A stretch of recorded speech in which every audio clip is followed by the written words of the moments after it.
quick update. Just a little bit later than I wanted it to, but as you can see the growth in here has been absolutely amazing. Out the back here I've had to take a bush tomato out of there. It was a little currant tomato, so it wasn't producing a great deal, but there was a lot of foliage on it. Blocked out all that light from the window there. But since I've taken that out, it's opened the light up, and this cucumber now has got away and gone up there and going great guns now. And getting plenty of fruit. I've had to take off a lot of bottom foliage to try and get some light in the bed. I don't know how much really I can afford to take off, but I've taken as much as I dare, I think, and it is absolutely loads. We've actually cut away a lot of the strawberries, the old growth on the strawberries, to try and get some light in. Since we've done that, the melon's gone really well and gone off and on its travels all the way up there now. Because the melon from last time, from over what was in the raft, we've taken that out. These Jen's tangerine tomatoes are all ripening up now, and they're actually very, very nice. Got quite a bit of a sharp taste to them, but really nice and enjoyable. The chilies here now are all filling out and coming on. And then this tomato, I'm not sure of the name of it, I will put it in the caption, I keep forgetting the name. But they're all starting to ripen, these have been very tasty and all. And you can see the cucumber now, we've opened the light up, has managed, the crystal apple cucumber has managed to get away and go way up there, and that's really filling out now and fruit's coming on it, so's the melon.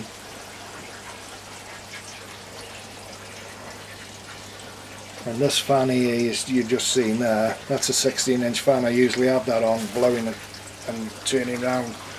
I think that helps with my pollination, but it helps keep the greenhouse cool as well. Over onto bed 2 now. Again, the peppers are really flying on.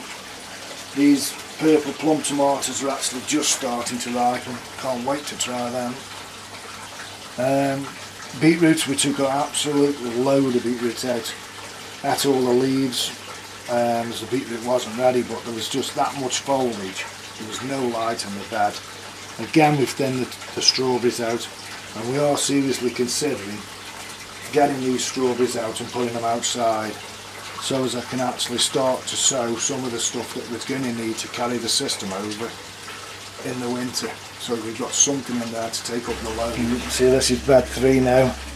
These are the Cascade tomatoes, all ripening up and coming on, and these are really tasty tomatoes and they're good producers as well. And this is actually stretched over from bed 2. And we've got fennel growing here. I don't actually know when it's supposed to bulb up because I've never grown it before, but the basil, we've been eating that and chopped it down. Same as the celery, that's growing well. Swiss chard, we've had loads off that and it's coming back again. Again, we've thinned the strawberries out and we're still considering getting these out. And the peppers all coming on and looking really well. Again, the tomatoes, we've got loads of foliage off, and this is the chocolate cherry one here. Can you get in with the camera there, Sharon? Yeah. And then this one here. Now, this is actually producing absolute loads and loads of tomatoes all the way up, all the way across the roof. I mean, and they taste really nice. Got a bit of a sharp taste, same as that Jen's tangerine, but really tasty tomatoes. So we're looking forward to them. I'm up on the gantry now, and this is that Millefleur tomato, and it's absolutely packed with flowers and fruit. Absolutely packed. Oh, there's actually one there. Right in. Might be better tasting. Oh, that is sweet. Really nice, can't beat them straight off the bush. But again, that is producing absolutely loads. The peppers, they're coming in. This is the orange pepper. The cucumber, since I took a big tomato bush out the back of here because this was being choked. I got it growing across the top here. Couldn't go anywhere, so I took the tomato out because there wasn't a great deal on it, and drop this down and now I've got loads and loads of cucumbers coming out. And the melon over this side here behind me. Don't know whether Sharon can get it. But that there, that's growing every day as we speak now. And they're coming on really well. Them are on for farm woman melon apparently they're called. But I've actually got loads coming on down there. Over to the rafts this one now.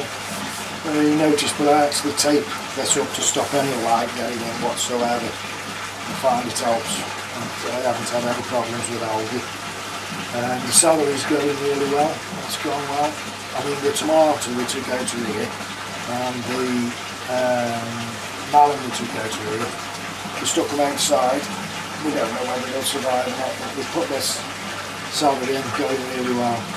Chilies are coming on here, going really well. This is that pyramid chili.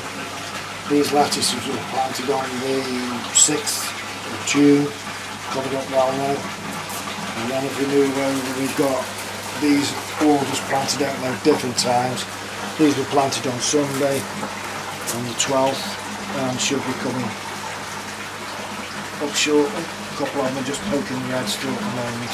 I actually use 2 filter boxes because the way we're situated and the way I have to put the fish tank up above everything, I haven't got room for a radial flow filter or swirl filter or any bio filter. So these work on the same as though I was working them on a koi pond. They go through filter sponges, filter media, cleans the water, brings it back in. It's a bit overkill at the moment for the fish that are actually in here.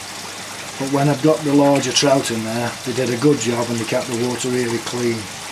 And it keeps a lot of stuff and crap out of the beds. And they've actually got UV lights in there that get to that algae. I only run this one, I don't run this the one and this one, I just run the 18-volt one. And it seems to do a good job. Yeah, the fish are just having the food. I'm actually feeding these 4 times a day at the minute. And they are actually producing enough for the load we need. So I'm actually supplementing the system into the sump with a small amount of ammonia 4 times a day as well, just to keep the system going. And I'm also using sea salt, but we'll go on about that in a minute. As you can see, them box filters now, they come in down here and aerate the water as well as the air stones at the back. So I've switched the air pump off at the minute just for the filming. But these are growing really quickly, really well. We've had enough now. Now I've been asked a question on how I got the potassium in the system. Because we did have a potassium problem. And if Sharon just goes over here, so you can see these leaves here from the early growth really showed a sign of potassium deficiency. They have not gone correct at all in any way, shape or form, but the rest of the growth now, the new growth, it's showing no signs of iron or potassium deficiency. So the way I did it basically is exactly the same as when I did the fishless cycle.